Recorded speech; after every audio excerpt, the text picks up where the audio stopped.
এই দুনিয়াতে কত নেতা এসেছে, কত নেতা চলে গেছে, সব একদিন চলে যাব, কিন্তু আমার আপনার সবচেয়ে বড় সম্পদ হলো ঈমান।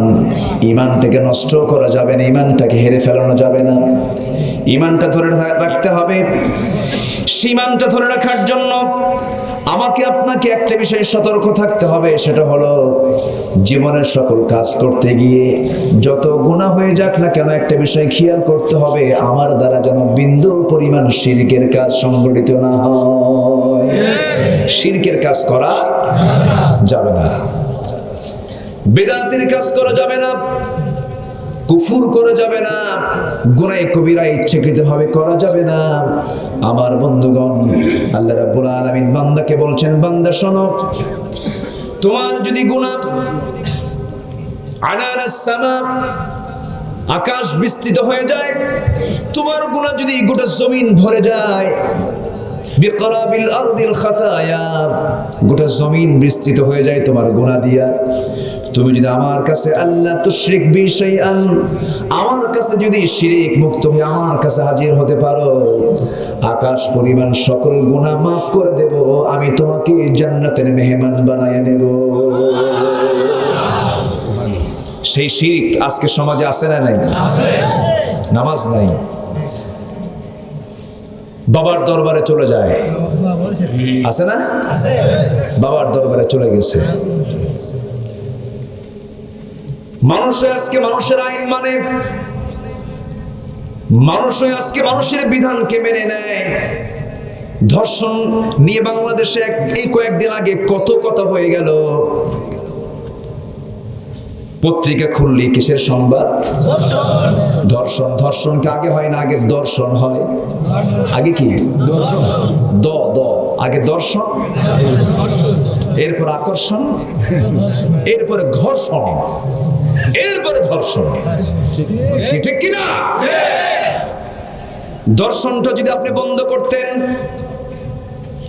দেখাটাকে যদি আপনি অ্যাভেলেবল না করে পর্দার পরিবেশ তৈরি করে দিতেন, হিজাবটা যদি আপনি সুন্দর করে পড়ায় দিতাম, যদি আমরা সবাই মিলে, পর্দার পরিবেশ আছে, পর্দার পরিবেশটা হলে দর্শনের কোনো পরিবেশ আসতো না, দেখা হতো না, আকর্ষণ হতো না, ঘর্ষণ হতো না, ধর্ষণও হতো না। আপনি দর্শনের ব্যবস্থা রেখে দিয়া, পর্দাহীনতার ব্যবস্থা রেখে দিয়া কিয়ামত পর্যন্ত আপনি আইন রচনা করে যান, কোনো কাম হবে না। যেমন কোনো মানুষ যদি অবৈধ জেনার কাজ করতে গিয়া প্রশ্ন করে, শোনো, এই যে অবৈধ জেনার কাজ করতে আসছি, কন্ডম ব্যবহার করা মাকরুহ না হারাম? ওই জায়গায় প্রশ্ন করলে কাম হবে? কি আমার কথা কি বুঝতেছেন? অবৈধ জেনার কাজ করতে গিয়ে যদি প্রশ্ন করে কন্ডম ব্যবহার করা সুন্নত না মাকরুহ না হারাম, এটা যেমন অযৌক্তিক কথা। আপনি হাজারবার পর্দাহীনতার পরিবেশ রেখে দিয়া আপনি হাজারবার বলেন ধর্ষণ বন্ধ হবে, আল্লাহর কসম কোনোদিন ধর্ষণ বন্ধ হতে পারে না। ঠিক কিনা?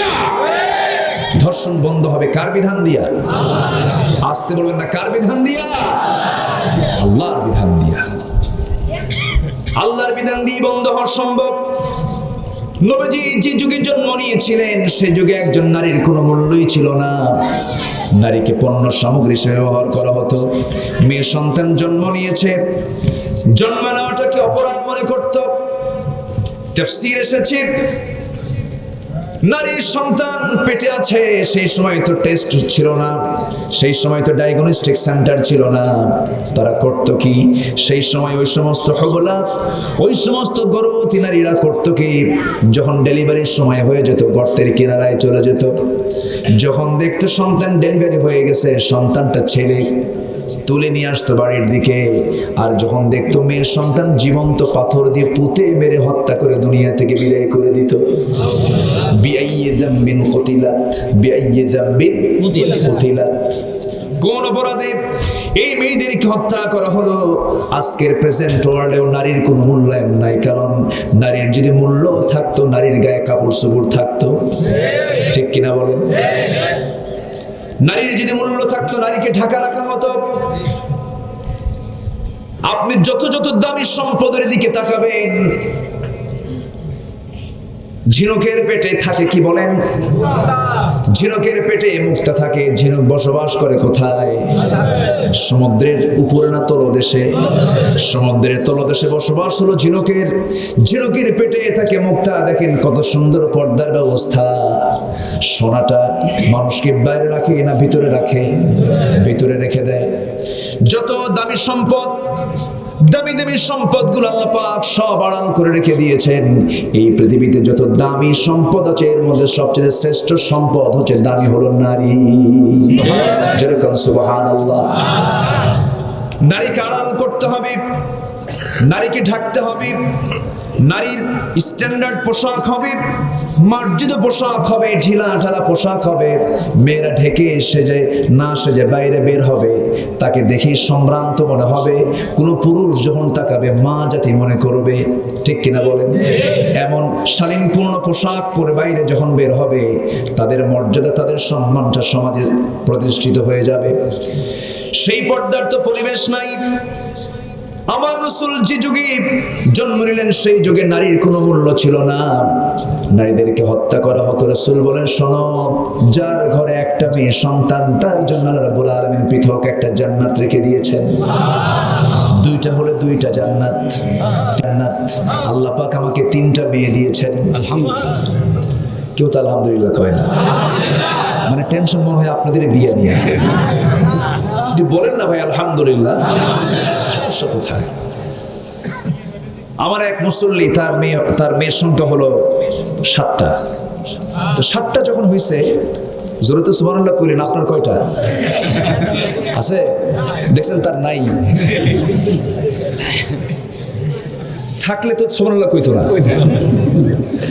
তো 7টা মেয়ে, 8ম সন্তান পেটে আসছে। উনি আবার হেডমাস্টার। 8ম সন্তান যখন পেটে আসছে, সমস্ত আত্মীয় স্বজন সে বলতেছে, হুজুর আমার বাড়িতে এসে হানা দিল। হ্যাঁ, 7টা মেয়ে হওয়ার পর আর তুমি কি বাচ্চা নিবা? আবার পেটে বাচ্চা আসছে। ধমকা ধমকা থুয়ে চলে যায় সব। বাচ্চা যখন হলো, এটাও মেয়ে হলো। মেয়ে হওয়ার পর আমি তো খুব দারুণ খুশি, কারণ মেয়েদের দিকে তাকালে আমার কলিজা ভরে যায়। শিক্ষিত মানুষ তো, ইসলামী জ্ঞান সম্পন্ন মানুষ, তিনি খুব খুশি। হুজুর সন্তান যখন মেয়ে আবার হলো 8 নাম্বার, সব গোষ্ঠীর সব ম্যাক্সিমাম লোকগুলো আমার বাড়িতে এসে চোখে এরকম বড় গরুর মতো বানায় বলে, কাম নাই কাজ নাই, যা হয়েছে হয়েছে, ওয়াকাম বহু করছো। কি কথা কি বুঝতেছে? আর তুইও না, এই বাচ্চার নাম রেখে দাও ইতি, সমাপ্তি। আর না চাই না। কি কথা কি বোঝা গেল? হুজুর আমার এত নসিহত দেওয়ার পর আমি বললাম, শোনো, আমার এই সন্তানের নাম রেখে দিলাম আশা, মানে আরো আসুক। তো এরকম শুকর গুজার বান্দাও পৃথিবীতে আছে না নাই? আচ্ছা, রাসূল বললেন, আমি 4টা মেয়ের বাপ। সুবহানাল্লাহ বলবেন না? তার বিশ্বের সেরা মানুষের কয়টা মেয়ে? সেরা মানুষের কয়টা মেয়ে? ছেলে নাই। ছেলে ছিল, পরে নাই। মন খারাপ করছেন? আর কাফের মুশরিকরা কি কয়? এই দেখ বেটাগুলো মরছে, লেস কাটা, নির্বংশ। যেরকম নাউযুবিল্লাহ। রাসূলুল্লাহর জন্মের মাস কিন্তু এটা, আমার প্রিয় নবীর মৃত্যুর মাস এটা। একটু তার প্রসঙ্গ আমরা যাব না? জোরে বলি ইনশাআল্লাহ। আমরা শেষ ফিনিশিং দিয়ে আমরা এখান থেকে বিদায় নেব। জোরে বলি ইনশাআল্লাহ। আমার ভাইয়েরা, রাসূল বললেন, যার ঘরে 3টা মেয়ে তার জন্য 3টা পৃথক জান্নাত। রাসূলের কথা শুনে সাহাবীরা দারুণ খুশি হয়ে গেলেন এবং রাসূল বলেন, শোনো, তোমরা যখন বাজার করতে যাবে প্রথমে ছেলের জন্য বাজার না করে মেয়ের জন্য বাজার করবে। আমার নবী যে মেয়েদেরকে বিয়ে দিয়েছেন, ফাতিমা রাদিয়াল্লাহু তাআলা আনহা বলেন, 3 দিন পার হয়েছে, এমন দৃশ্য আমার জীবনে আসে নাই। রাসূল আমাকে দেখতে আসেন নাই, 3 দিন পার করেছেন, এমন দিন আমার জীবনে আসে নাই। রাসূল আমাকে বিয়ে দেওয়ার পরেও আমার বাড়িতে ঘন ঘন এসেছেন। অনেক বাপ আছে মেয়েদেরকে বিয়ে দিয়ে সালাম দিয়ে 10 বছরের জন্য বিদায়। এরকম বাপ আছে না নাই বলে? ঠিক না? নবীজি মেয়েদেরকে দারুণ ভালোবেসেছেন। নবীজি মেয়েদেরকে এত মহব্বত করেছেন, রাসূলের কাছে তিনটা জিনিস প্রিয়। নাম্বার 1 হলো রাসূল বলেছেন চক্ষু শীতলকারী আমার কাছে নামাজ, চক্ষু শীতলকারী নামাজ আমার কাছে প্রিয়। নাম্বার 2 হলো আমার কাছে প্রিয় হলো মা জাতি, নারী জাতি আমার কাছে প্রিয়। নাম্বার 3 হলো সুগন্ধি আমার কাছে প্রিয়। সুগন্ধি থাকবে যেখানে, বিড়ি সেখানে থাকতে পারে?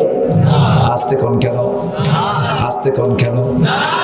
সুগন্ধি যেখানে থাকবে সে জায়গায় গাঁজা থাকতে পারে না। সুগন্ধি থাকবে যেখানে, সেখানে দুর্গন্ধ থাকতে পারে না। আমার নবীজির কাছে তিনটা জিনিস প্রিয় ছিল, তার মধ্যে একটা হলো নারী সমাজ। সে নারী এত মূল্যায়ন সেই সমাজে ছিল। একজন সাহাবী নবীর সামনে সে কালিমা গ্রহণ করলেন, রাসূল দারুণ খুশি হয়ে গেলেন। রাসূল খুশি হয়ে বলছেন, ও সাহাবী তোমার আগের সমস্ত গুনাহগুলো মাফ হয়ে গেছে।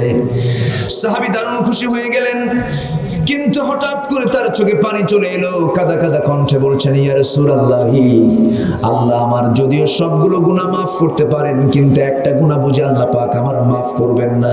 কি গুনাহ মাফ করবেন না বলো? হুজুর একটু সময় লাগবে। আমার নবীজি এমন মানুষ ছিলেন, যখন কেউ কথা বলতে চাইতো মন খুলে শুনতেন, সুবহানাল্লাহ। আর আমাদের সমাজে কিছু কিছু লোক আছে শুধু বলে কিন্তু শুনতে চায় না, আছে না? খালি কয়, কারে আমি কই। কিন্তু আমার নবীজি তা ছিলেন না।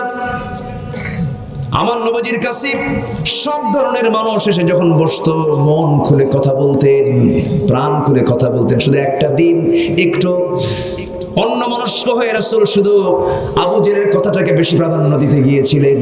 এক অন্ধ সাহাবী নবীর সামনে এসে দাঁড়ায়, নবীর সামনে কথা বলতে চান, কিন্তু আমার নবীজি অন্ধ সাহাবীকে প্রাধান্য না দিয়ে আবু জেহেলকে প্রাধান্য দিলেন। কারণ নবীজির চিন্তা ছিল আবু জেহেল কালিমা পড়লে পরে অনেক উপকার হবে, ইসলামের জন্য অনেক কল্যাণ হবে। আমার নবীজি অন্ধ সাহাবীকে একটু দূরে রাখলেন। আল্লাহ তাআলা সহ্য করতে না পেরে বলছেন, হে রাসূল, আবু জেহেল কখনো এই সাহাবীর সঙ্গে কখনো সমান হতে পারে না। কারণ সাহাবী অন্ধ হোক, কিন্তু ঈমানের নূরে আলোকিত একজন জান্নাতি মানুষ। আপনি কেন মুখ ঘুরায় নেন? আপনি কেন অন্ধকে পাত্তা দেন না? আপনি কেন অন্ধকে প্রাধান্য দেন না?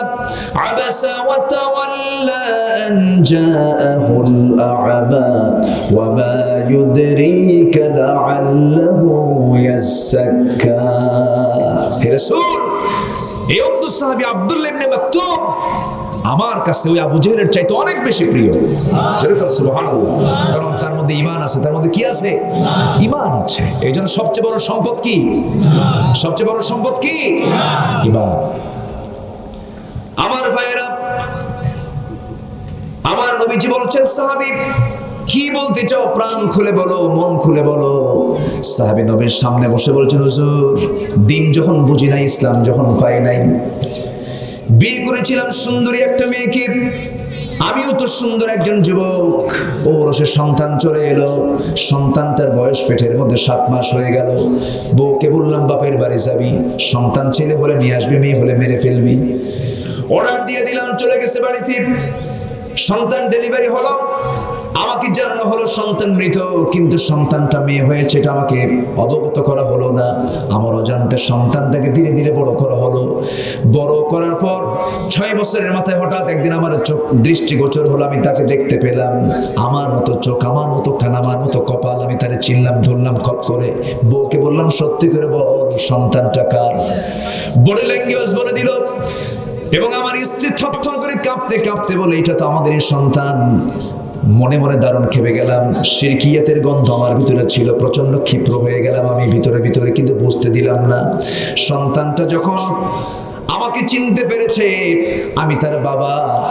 সন্তানটার কলেজা ভরে গেল, সন্তানটা আব্বা বলে চিৎকার দিয়ে ডাকলো, আমার কোলের মধ্যে বসলো। কিন্তু ভিতরে ভিতরে আমার দারুণ রাগ ভিতরে ভিতরে কাজ করছে। আমার স্ত্রীকে হঠাৎ করে বললাম, স্ত্রী, তোমার মেয়েটাকে আজকে সুন্দর করে গুছিয়ে দাও, সাজিয়ে দাও, নানার বাড়ি বেড়াতে নিয়ে যাব। মেয়েটা দারুণ খুশি হয়ে সুন্দর পোশাক পরে বুকভর আশা নিয়ে আমার কোলে এসে বসলো। আমি যে প্রচণ্ড পিতা, আমার সন্তান তো তা বোঝে না, এই সন্তানটাকে কোলে করে নিয়ে আমি রওনা দিলাম নানির বাড়ির কথা বলে জঙ্গলের দিকে চলে গেলাম। জঙ্গলটা দেখে আমার মেয়ের চক্ষুটা ভয় ভয় হয়ে গেল, মনটা শুকে গেল, মনের ভিতরে ভয় ভয় কাজ করছিল। বলছে, বাবা তুমি এই দিকে না যে জঙ্গলের দিকে কেন যাও? কিচ্ছু বললাম না, জঙ্গল পার হয়ে গেলাম।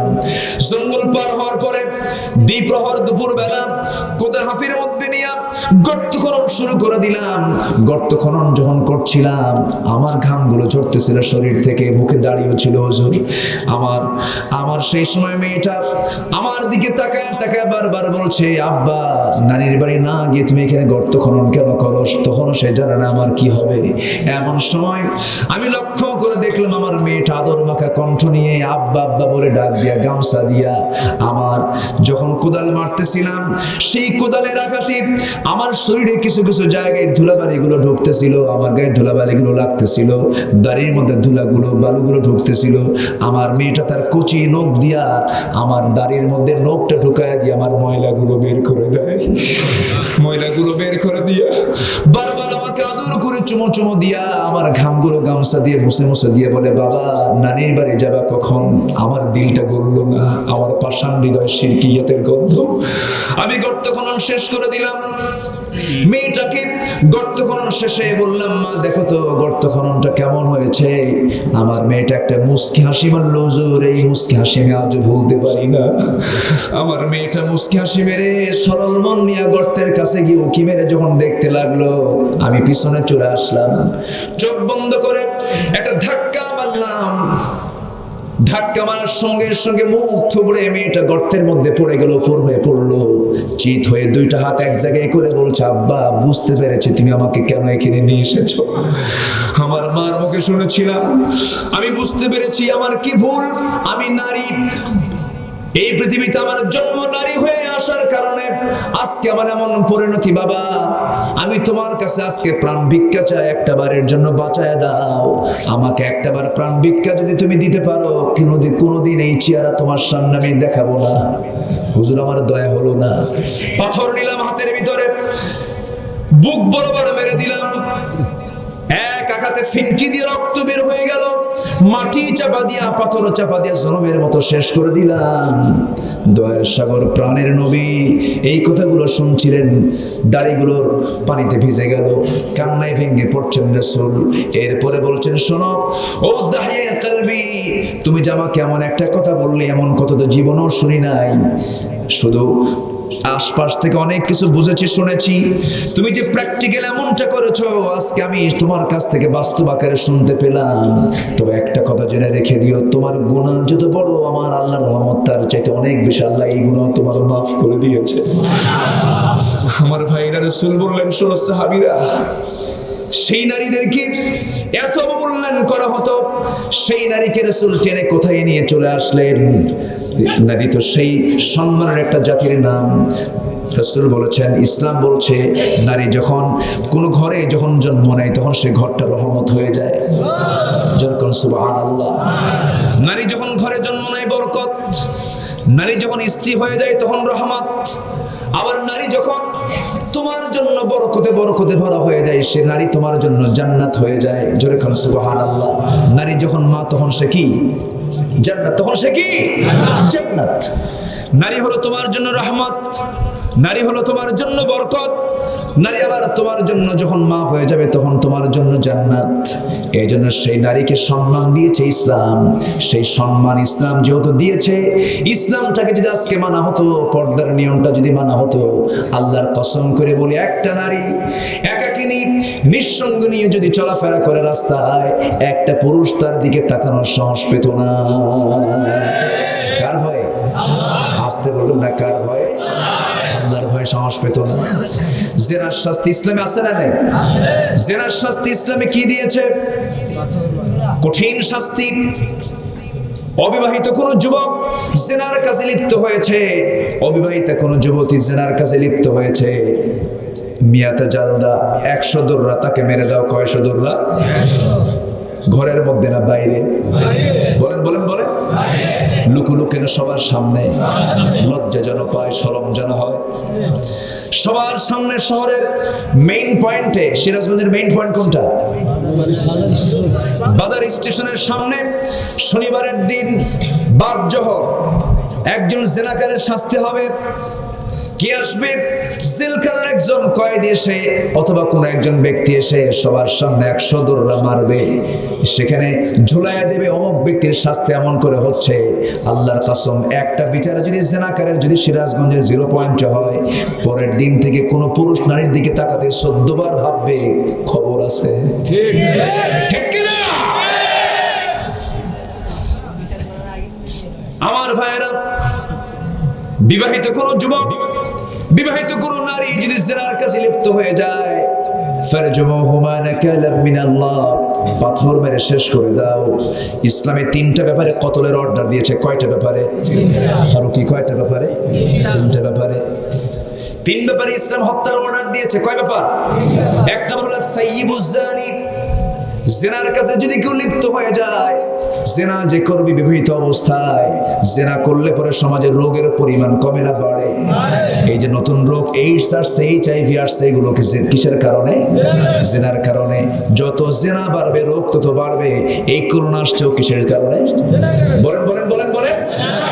আজকে জেনা কি কঠিন না সহজ? আসতে বলেন কেন ভাই? কঠিন না সহজ?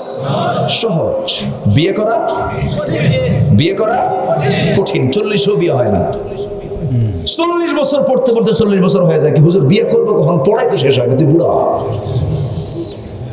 40 বছরও বিয়ে করার সময় পায় না।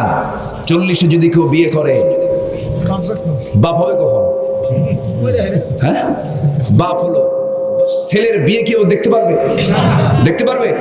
তার শিক্ষিত হয়ে যদি তুমি তোমার বাচ্চার বিয়ে না দেখতে পারো, আর গ্রামের নিরক্ষর অশিক্ষিত মানুষ পড়াশোনা করে নাই, 17 বছর বয়সে বিয়ে করছে, 21-এ বাপ, ঠিক আছে? তারপরে 35-এ কি দাদা, 50-এ মহাদাদা, কি 50-এ মহাদাদা, 70-এ দাদার দাদা। বাস বীর পুরুষ হয়ে বংশ সব থুইয়া বললো আসসালামু আলাইকুম দিয়ে দুনিয়া থেকে বিদায় নিল। আর 40-এ বিয়ে করে তুমি করবা কি? হ্যাঁ, ও কাঁথা বালিশ। এই জন্য যুবকরা, বিয়ের আগ্রহ থাকতে হবে। জেনার আগ্রহ না বিয়ের আগ্রহ? বলেন বলেন। বিয়ের আগ্রহ না জেনার আগ্রহ? বিয়ের আগে কোন নারীর দিকে তাকানো মানে কি? কিসের আগ্রহ? বলেন কিসের আগ্রহ? জেনার আগ্রহ করা যাবে না, কোন নারীর দিকে তাকানো যাবে না। মন চাচ্ছে মুখ ফুটে ফ্যামিলিকে বলো, বাবা আমি জেনার কাজ করতে চাই না, আমাকে বিয়ে করায় দাও। ঠিক কিনা? এক বুড়ো চাচা কয় ঠিক। এখন যে কখন কি করবে আল্লাহ জানে। হুজুর আপনি যখন কইছেন বিয়ে করতে, আমিও করব। কষ্ট হচ্ছে আপনাদের?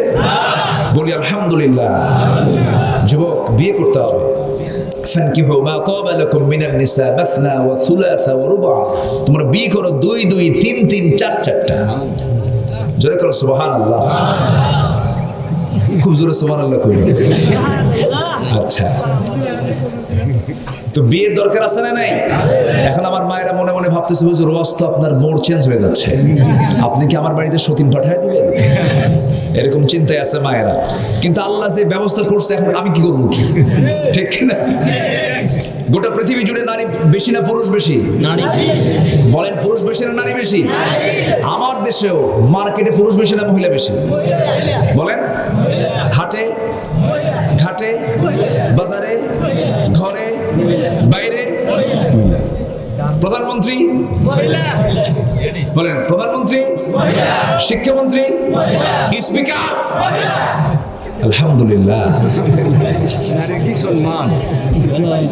একটা জিনিস প্রমাণ হলো, একটা নারী উচ্চাসনের ক্ষমতার উচ্চাসনে থাকার পরেও ধর্ষণ বন্ধ করা সম্ভব হয় নাই। হাজারো চেষ্টা করে এগুলো বন্ধ করতে পারবেন না যতক্ষণ না পর্যন্ত আগুন নিভানোর জন্য যেমন প্রয়োজন পানির, তেমন সমাজের ধর্ষণ বন্ধ করার জন্য প্রয়োজন হচ্ছে আমার আল্লাহ তাআলার বিধান। ঠিক কি না? সম্মানিত ভাইয়েরা, নারীর সংখ্যা পুরুষের চাইতে বেশি। 40-60 40-60 40 ভাগ 60 ভাগ, 60 ভাগ হলো নারী, 40 ভাগ হলো পুরুষ। তাহলে 40-40 বিয়ে হয়ে গেল, মিলে গেল জোড়ায় জোড়া। খালাকনাকুম আজওয়াজা, আমি তোমাদেরকে জোড়ায় জোড়ায় সৃষ্টি করছি। আর বাকি 20% কি হবে? জাতীয় সম্পদ। বলেন ওই দেখেন আপনার কয়টা এখন?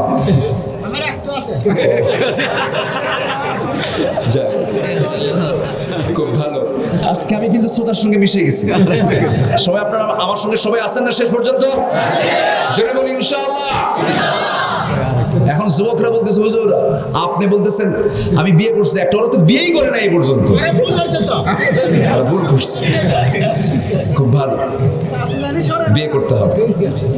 আল্লাহ পাক বিয়ের অর্ডার দিয়েছেন। কিসের অর্ডার দিয়েছেন? নামাজের অর্ডার যেমন আছে, বিয়ের অর্ডারও তেমন আছে। বিয়ে না করলে সন্তান হবে না। বিয়ে না করলে আল্লাহর জিকির করনেওয়ালা বান্দার তৈরি হবে না। যত বান্দা তৈরি হবে জিকির তত কমবে না বাড়বে? বাড়বে। আমার এক প্রিয় ভাই আছেন, তারিক মুনাওয়ার ভাই, চেনেন তো? নাম শুনেছেন? সেদিন আমার বাড়িতে তিনি আসবেন, দাওয়াত আমি তাকে দাওয়াত দিয়েছি, আসেন ভাই সপরিবার, এখন তো অস্ট্রজ নাই, একটু আসেন, করোনা বুঝেন না, একটু আসেন। তো উনি বললেন, শোনো আমি যাবো কেমনে, আমার তো আবাবিল বাহিনী। কাবাবিল মানে আমার নিজেরই 7টা। কয়টা ঘর? 7টা আবাবিল রে নিয়ে আমি আসবো, তুমি কি ভয়টা খাবা না তো? কি কথা কি বুঝতেছেন? সম্মানিত ভাইয়েরা, সন্তান যত বেশি হবে বরকত তত আসতে কোন কেন বরকত তত বেশি হবে। কখনো ভাববেন না যে সন্তান বেশি হওয়ার কারণে যাক পোকা, সন্তান বেশি হওয়ার কারণে আমি সন্তানকে কি করে খাওয়াবো? লা তাকতুলু আওলাদাকুম খাশিয়াতা ইমলাক, জীবকের ভয়ে সন্তানকে হত্যা করো না। আগের দাদাদের সন্তান ছিল কম না বেশি? 11 ভাই আছে না? 11 জন কিসের খেলোয়াড়? Football team. এক বাড়িতে 11 জন ছেলে থাকলে আশেপাশের প্রতিবেশী পাত্তা পাবে? 11 জন বের হবে, খাইয়া ভালো কিন্তু কি ঠিক কিনা? ভালো। নিজের ভ্রাতৃত্বের বন্ধন মজবুত দরকার আছে না নাই? আর এত বিশাল সম্পত্তির মালিক, হাজার হাজার কোটি টাকার মালিক, ঘুতে ঘুতে এক বাচ্চা আছে না নাই? এক বাচ্চা, একটা ছেলে নাই, এক ছেলে নিয়ে সব কাজ। কি কষ্ট হচ্ছে আপনাদের? আমার কথার বাস্তবতা আছে না নাই? আছে। আবার ডায়াগনস্টিক সেন্টারের কিছু দোষ আছে, যে হসপিটালগুলো, এগুলো কিন্তু মারাত্মক জিনিস। এটা হাসপাতাল না, এটা হাত পাতান। ওরা হাত পাতায় থাকে। একটা মেয়ে তার ডেলিভারি হবে, গর্ভবতী মহিলা চলে যায়, সাধারণভাবেই তার আল্লাহর নিয়মতান্ত্রিক পন্থায় তার মানে হয়ে যাবে, বাচ্চার ডেলিভারি হয়ে যাবে। সেই সোজা রোগীটাকে বাঁকা বানায় কয় ওর ঠ্যাং ওইদিকে, ওর মাথা ওই দিকে। একটা পুলসিরাতে আর একটা হাউজে কাউসারে প্যাসপুস লাগায় দিয়া বলল যে এটা কাটাকাটি ছাড়া কোনো উপায় নাই। আচ্ছা, পৃথিবীর কোন প্রাণীর সিজার হয়েছে কমতে? কুত্তার মনে হয় এলাকায়, কুত্তারে নিয়ে মনে হসপিটাল নিয়ে যায়। গরু, ছাগল, ভেড়া, কোন প্রাণীর কি সিজার লাগে? আগে মানুষের লাগতো, এখন লাগে। কিসের জন্য লাগে? হাসপাতাল বাঁচানোর জন্য, ওদের টাকা কামাইয়ের জন্য, ঠিক কিনা? হ্যাঁ, ব্যতিক্রম হতে পারে, দুই একটা ব্যতিক্রম হতে পারে। আমি জ্বলন্ত সাক্ষী, আমি প্রমাণ ছাড়া কোনো কথা বলি না। আবার কিছু হসপিটাল আছে ভালো, আর দিন নামক একটা হসপিটাল আছে। আর দিন এটা হলো মগবাজারে, রমনার পাশে একটা হসপিটাল আছে। সেখানকার ডাক্তার আমাকে বললেন, যেটার ওটা দায়িত্বে যিনি আছেন, আকিস গ্রুপ ভালো। উনি বললেন যে এই জায়গার শর্তই হলো সেই সফল ডাক্তার যে সফলভাবে নরমালি বাচ্চার ডেলিভারি হবে। ওই জায়গায় একদম বেকায়দা ছাড়া কোন সেখানে ডেলিভারি মানে সিজার করে সন্তান পৃথিবীতে মানে নিয়ে আসা হয় না। সফলভাবে সুন্দর করে ন্যাচারাল আল্লাহ পাক যে সিস্টেম দিয়েছেন সেই পদ্ধতির সন্তান পৃথিবীতে আসবে। এটাই হলো ম্যাক্সিমাম হবে। হাজারে লাখে একটা হতে পারে, কিন্তু এখন লাখে একটা না, গণহারে। বলেন তো কি হারে? এটা একটা মার্ডার, এটা একটা কি মার্ডার, কসাইখানা। এগুলো কি কথা বলার দরকার আছে? এই যে ক্যামেরাগুলো আসছে, এগুলো গোটা দুনিয়া যাবে না? যাবে না? যাবে না? যাবে। এগুলো কথাও বলার দরকার আছে। অনেকের জীবন নষ্ট হয়ে যায়। যে মহিলার সিজার হয়, সে সারা জীবনের জন্য সে রোগী, সে শক্ত কোনো কাজ করতে পারবে না, এবং সে পরবর্তীতে সন্তান নিতে গেলে তার ঝুঁকি হবে, অসুবিধা হবে। আর ইসলাম, আল্লাহ তাআলা ন্যাচারালি কত সুন্দর করে নারীর সন্তান ধারণ সহ সন্তান ডেলিভারির বন্দোবস্ত কে করেছেন? আল্লাহ করেছেন। পেটের মধ্যে খাবার দিয়েছেন কে? সেখানে রক্ত দিয়েছেন কে? অক্সিজেন দিয়েছেন কে? দেহ গঠন করে দিয়েছেন কে? আল্লাহ। সে আল্লাহ কি সুন্দর করে বাইরে বের করতে পারেন না? ব্যবস্থা করেন নাই? জটিল করছে কে? আল্লাহ জটিল করছে, মানুষ জটিল করে ফেলেছে। আল্লাহ তুমি সবাইকে বোঝার তৌফিক দাও। জোরে বলি আমিন। আসুন দোয়া করি। চালাবো, চালায় যাবো। জোরে বলি ইনশাআল্লাহ। আরো জোরে বলি ইনশাআল্লাহ। আল্লাহ রাব্বুল আলামিন সুন্দর করে 4টা বার বান্দাকে প্রশ্ন করে বলছেন, আফালা ইয়াতাদাব্বারুনাল কুরআন আম আলা কুলুবিন আকফালুহা। তাদের কি হলো? তারা যে কোরআন নামক কিতাব থেকে গবেষণা করে না, নাকি তালা মারা হয়েছে? তাদের দিলে কি তালা মারা হয়েছে নাকি তাদের কলবে কি তালা মারা হয়েছে নাকি? সায়েন্স বলতেছে, গবেষকরা বলতেছে হাত ধো পা ধো, হাত ধো পা ধো। আল্লাহ 1500 বছর আগে বলছেন শুধু হাত না, পা না, নাকেও ঢুকা, মুখেও ঢুকা, মাথা মাসে কর। সুবহানাল্লাহ বলেন। আল্লাহ কত সুন্দর আগের থেকেই মেডিসিন দিলেন, কি সুন্দর ব্যবস্থা করে দিলেন মহান রব্বুল আলামিন। সুন্দর করে তার কালামের মধ্যে বলছেন ওযু করব আমরা নামাজের জন্য। কিসের জন্য বলেন? ওযু আমরা করি কিসের জন্য? তাছাড়া কি ওযু আছে? আমার ভাইরা, একটু কান লাগানোর চেষ্টা করি, মনোযোগ দিয়ে শোনার চেষ্টা করি। আল্লাহ রাব্বুল আলামিন কত আগে বান্দাকে জানিয়ে দিলেন, সকল রোগ থেকে তুমি যদি বাঁচতে চাও, যখন নামাজে দাঁড়াবে সেই সময় তুমি কি করবে? ইদা কুমতুম ইলাস সালাতি ফাগসিলু ওয়ুজুহাকুম ওয়া আইদিয়াকুম ইলাল মারাফিক ওয়ামসাহু বিরুউসিকুম ওয়া আরজুলাকুম ইলাল কা'বাইন। জোরে বলি আল্লাহু আকবার। যখন তোমরা নামাজে দাঁড়াবে, তাহলে ওযুর সম্পর্ক কিসের সাথে? বলেন সবাই, কিসের সাথে? নামাজের সাথে। ওযু আছে যেখানে, নামাজ আছে যেখানে, নামাজ আছে যেখানে ওযু আছে সেখানে ওযু করাটা কি? নামাজে যখন দাঁড়াবি, আল্লাহ বলছেন শোনো, তোমার দায়িত্ব হলো তোমার 4টা কাজ তোমার জন্য ফরজ করে দিয়েছি। নামাজও ফরজ, ওযু ফরজ। ওযু ছাড়া নামাজ হবে নাকি? হবে। আবার কেউ ওযু করলো নামাজ পড়লো না, ওযু করে লাভ হবে নাকি? লাভ হবে না। বান্দা যখন ওযু বানালো, রোগ 2 প্রকার। এক রোগ হলো শারীরিক রোগ, আর একটা হলো রূহের রোগ। রূহের রোগ আছে না নাই? আছে না? রূহের রোগ আছে না? ফায়াতমাআল্লাযীনা ফি কলবিহি মারাদুন, কলবিহি মারাদুন, কলবের রোগ আছে, রূহের রোগ আছে। এই রোগ যাদের আছে, এই রোগ সারবে নামাজ দিয়া। এই রোগ সারবে কি দিয়া? নামাজ দিয়া। আর বাহ্যিক যে ময়লা আবর্জনাগুলো, আমার ভাইরাস, করোনা, যা কিছু আছে সব এগুলো ওযু দিয়ে যাবে। জোরে করে সুবহানাল্লাহ। বান্দা যখন ওযু বানায়, ওযুর সিস্টেমটা কি? ফরজের সঙ্গে সুন্নত রাসূল যোগ করে দিয়েছেন। বান্দা যখন 2 হাত ধৌত করে, বান্দার সঙ্গে সঙ্গে হাতের সুগরা গুনাহগুলো মাফ হয়ে যায়। মুখ যখন ধৌত করে, মুখের সুগরা গুনাহগুলো মাফ হয়ে যায়। মাঝখানে সুন্নত কিছু কাজ আছে, কুলি করে নেওয়া, নাকি পানি দেওয়া। কুলি করলে পরে ধুলাবালি মুখের মধ্যে থাকলে সেটা বের হয়ে গেল। অনেকে পান খান, পানের সেই পিকগুলো বের হয়ে গেল।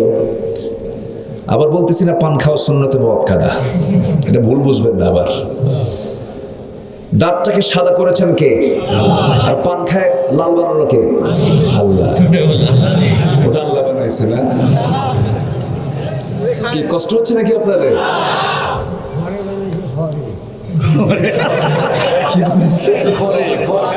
ও খড়ে বানাইছে, আমি বানাই না। আরে এমন পান খাওয়া খায়, একটা প্রাণী আছে সারাদিন চাবায়, তার নাম কি? এই গেলে একখান, এই গেলে একখান, মানে ওর পান খাওয়া দেখলে মনে হয় জগতে আসছেই পান খাওয়ার জন্য। আছে না? খান তো না, এতটা না, খান। পানের রস এটা আপনার জন্য, পেটের জন্য ভালো। গাছের রস তো খান, সাথে একটু যদি পারেন ঘন ঘন একটু ওই খাবেন, জর্দাও খাবেন। হাকিমপুরি, হাকিমপুরি রহমতুল্লাহ নাকি? এই যে বদভ্যাস গুলো সব ওষুধে সাইজ হয়ে যাচ্ছে। জোরে কারণ সুবহানাল্লাহ, সবকিছু সাইজ হচ্ছে, ওষুধে সাইজ হয়ে যাচ্ছে। ওযু বানায় নিলাম, মুখের ময়লাগুলো চলে গেল, নাকের ময়লাগুলো চলে গেল, চোখের ময়লাগুলো চলে গেল।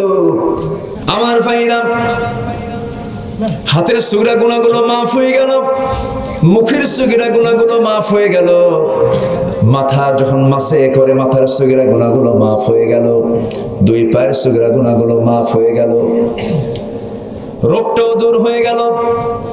বান্দা 5 ওয়াক্ত নামাজে সুন্দর করে পরিষ্কার করে নিল।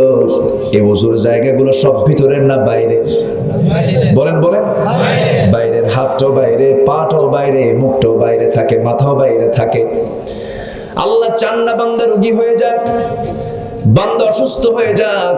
বান্দা যখন ওযু বানায় নিয়া নামাজে দাঁড়ালো, নামাজে যখন সূরা ফাতিহা পড়া শুরু করে দিল, আল্লাহ বান্দার সামনে হাজির হয়ে আল্লাহ বলছেন, বান্দারে তোর সঙ্গে আমার কথা বলা শুরু হয়ে গেল।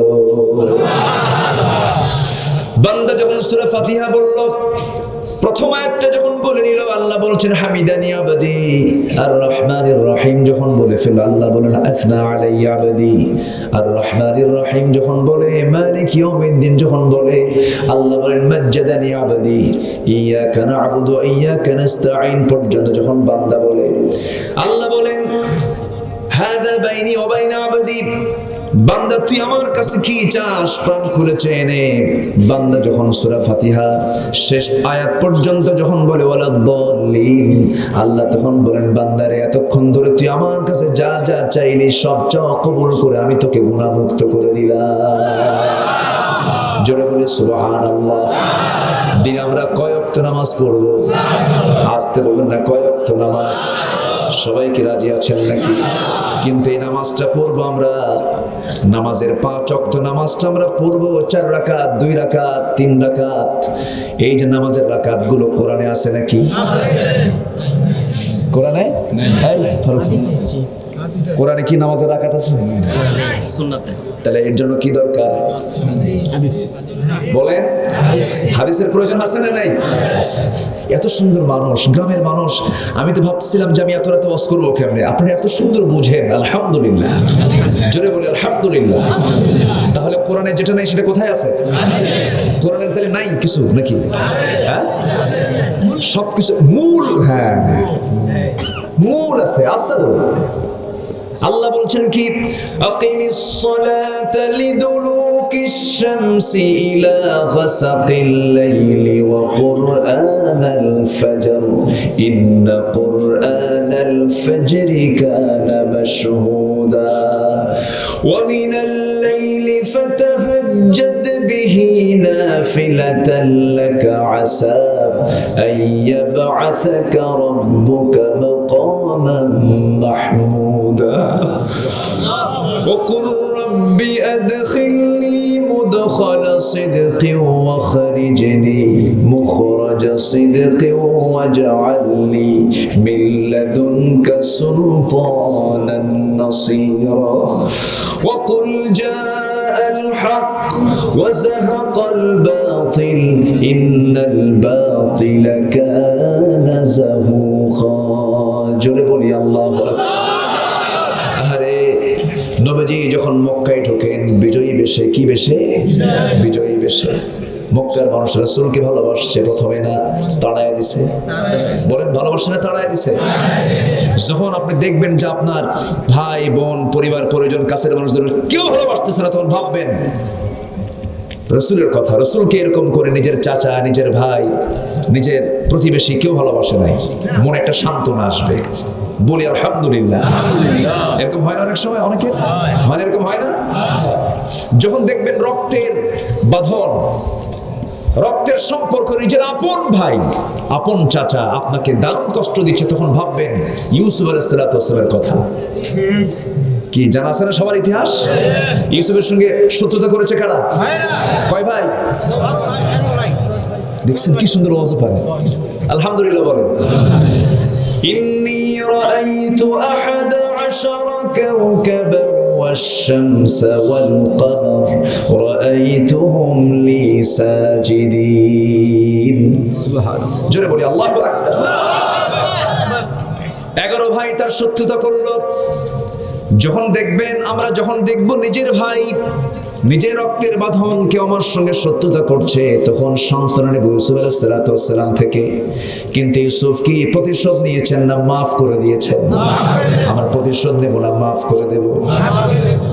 والكاظمين الغيظ والعافين عن الناس والله يحب المحسنين।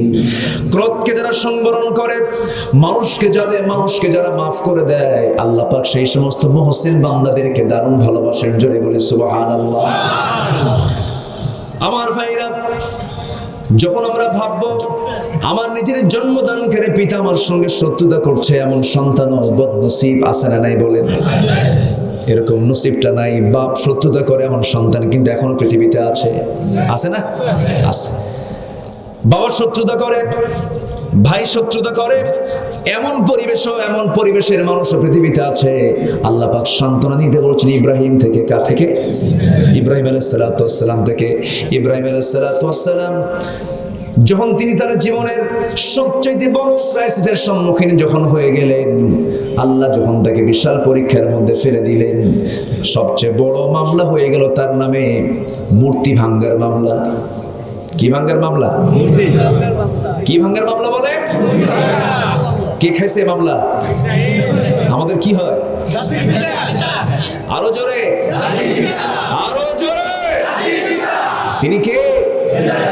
আরো জোরে, আরো জোরে। ভুল হবে না তো?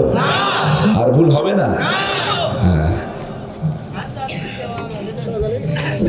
আমার ভাইরা, ইব্রাহিম আলাইহিস সালাম সেই সময় তিনি কি করলেন? ওই ক্রাইসিস পিরিয়ডে নমরুদ মাস্টার প্ল্যান করেছে, গোটা দেশবাসীকে এক জায়গায় করেছে, সমস্ত লোকদের সামনে তাকে হাজির করে নিয়ে যখন বলা হলো ইব্রাহিম তোমাকে আগুনে পুড়ে ভস্ম করে দেব, এখনো তুমি রাজি হও? তিনি বললেন শোনো, আগুনের মালিক যিনি আল্লাহ, আমি তার কাছে আমি আশ্রয় গ্রহণ করলাম। আগুনের মালিককে, পানির মালিককে, সূর্যের মালিককে, চাঁদের মালিককে, আকাশের মালিককে, জমিনের মালিককে, আমার মালিককে, বইয়ের মালিককে।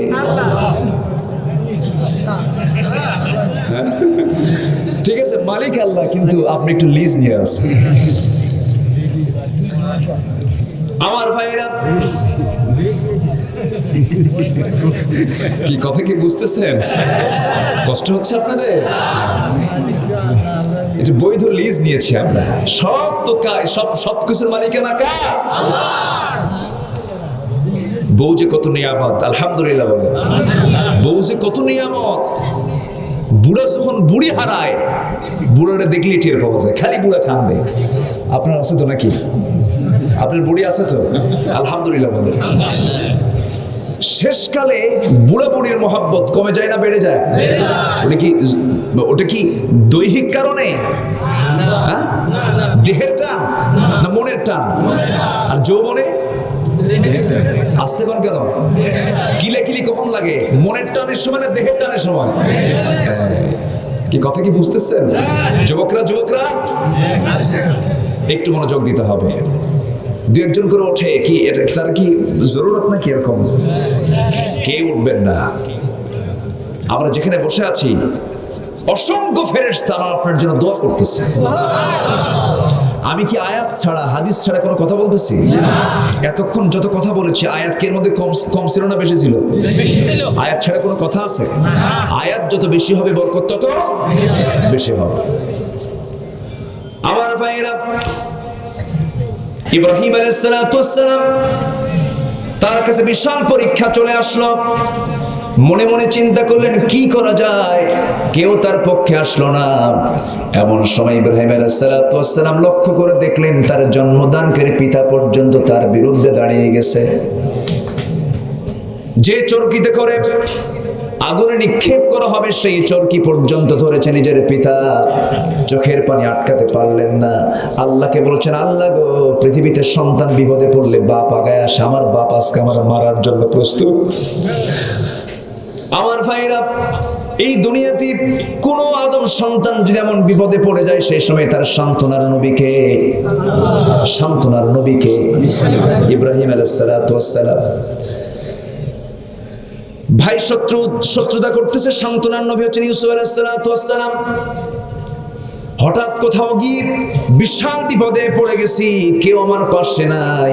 সেই সময় সবচেয়ে বড় সান্ত্বনা হচ্ছেন ইউনূস আলাইহিস সালাতু ওয়াস সালাম। কেউ তার পাশে ছিল না। মানুষ বসবাস করে জলে না স্থলে? বলেন, মূলত স্থলে বসবাস করে, কিন্তু তার বসবাস হলো কোথায়? জলে বসবাস হয়ে গেল। মাছ তাকে গ্রাস করে ফেললে, এমন মাছ যে মাছটা 40 দিন পর্যন্ত অক্সিজেন নিয়ে তার অক্সিজেনের ব্যবস্থা করে দিল।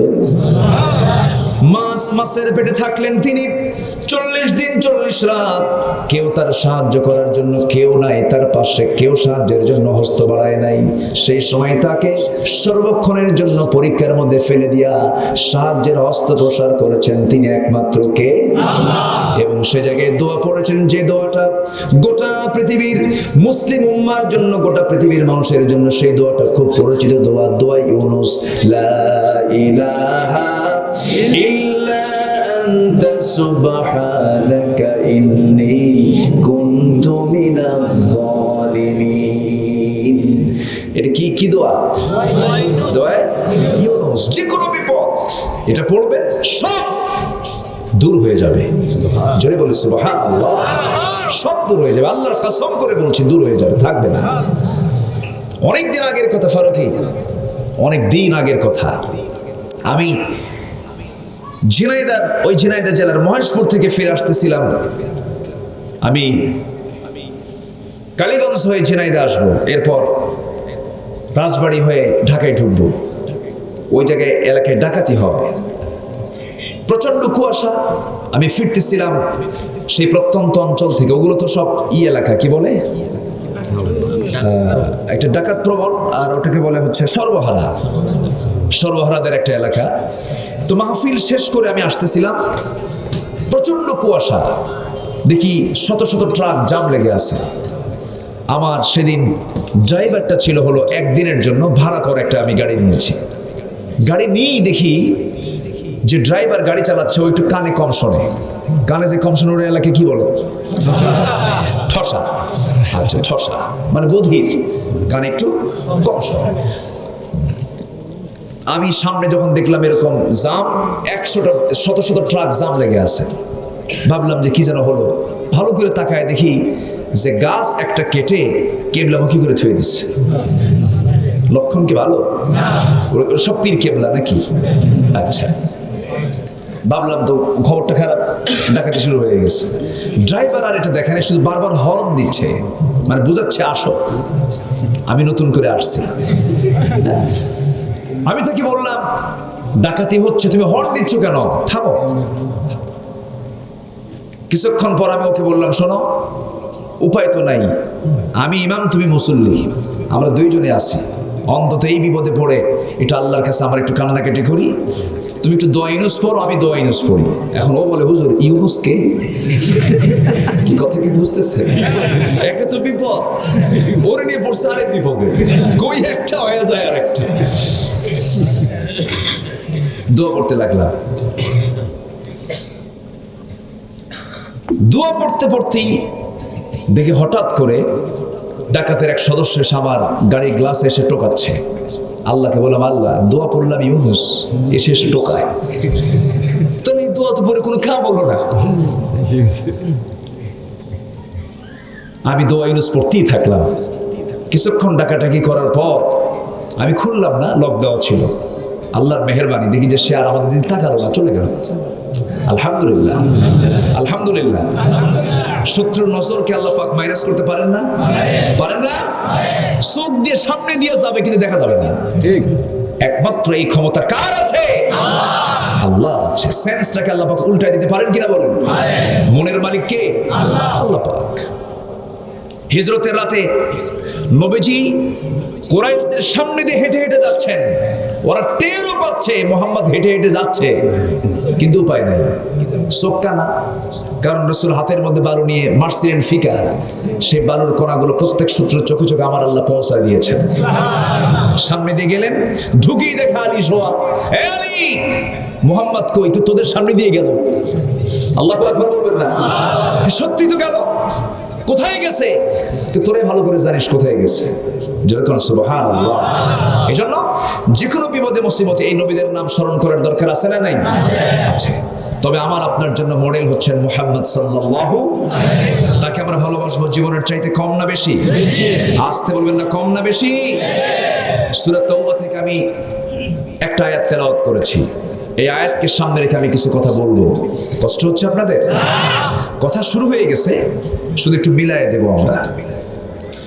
আমার ভাইয়েরা, সূরা তাওবার 24 নম্বর আয়াতে মহান রব্বুল আলামিন সুন্দর করে বলছেন, 23 নম্বর আয়াতে বলছেন, ইয়া আইয়ুহাল্লাযীনা আমানু লা তাত্তাখিযু আবাআকুম ওয়া ইখওয়ানাকুম আউলিয়া ইন ইসতাহাব্বুল কুফরা আলাল ঈমান ওয়া মান ইয়াতাওয়াল্লাহুম মিনকুম ফাউলাইকা হুমুল যালিমুন। জোরে বলি আল্লাহু আকবার। হে ইমানদারেরা, তোমরা তোমাদের বাবাকে, তোমাদের ভাইদেরকে, তোমাদের বন্ধুদেরকে যেন ঈমানের উপরে তাদেরকে যেন প্রাধান্য না দাও, কুফরকে যেন প্রাধান্য না দাও ঈমানের উপরে। আমার বন্ধুগণ, আমার পিতা আগে না আল্লাহ আগে? আমার ভাই আগে না আল্লাহ আগে? দুনিয়ার সকল বন্ধু আগে না আল্লাহ আগে? আমার বন্ধুগণ, আজকে গোটা দুনিয়ার সবচেয়ে টপ নিউজ হলো বিশ্বের সেরা মানুষকে নিয়ে গোটা পৃথিবীতে চরম উত্তপ্ততা বিরাজ করছে, ঠিক কিনা? আমার হেফাজতকে ভেবেছিলাম হেফাজত মনে হয় হেরে গেছে। হেফাজত হারবে কেন? ইসলাম কি হারবে? আলেমরা কি হারবে? কোরআন কি হেরে যাবে? যাবে না। ফ্রান্সের কি ইমানুল মাকরুহ। মাকরুহ মানে কি জানেন? বিড়ি খাওয়া কি মাকরুহ? নামটাও কিন্তু অপছন্দনীয়, মাকরুহ। মাকরুহ মানে হচ্ছে যেটা জঘন্য, ওর নামটাও জঘন্য, ঠিক কিনা? শয়তান এটা, জাহান্নামের নরকীট। রাষ্ট্রীয় মদদে ফ্রান্সের প্যারিসের মূল পয়েন্টে বড় আকারে বিলবোর্ডে আমার প্রিয় নবীর ব্যঙ্গ কার্টুন তারা নির্মাণ করেছে। আমাদের দাবি একটাই, কুত্তা বিদায়ের মতো ওকে বিদায় করা দরকার ছিল মুসলমান। সবাই কি রাজি আছেন? রাজি আছেন কারা কারা? হাত উঁচু করে দেখা।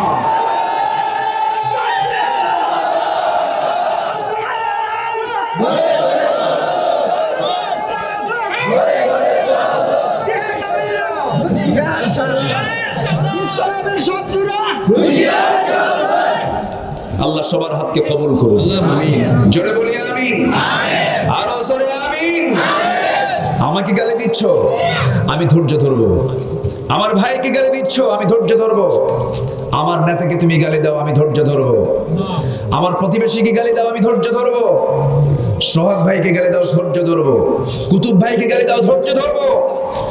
আমার রাসূলকে গালি দিবি, জিহ্বা আমরা টেনে ছিঁড়ে মতো দেয়।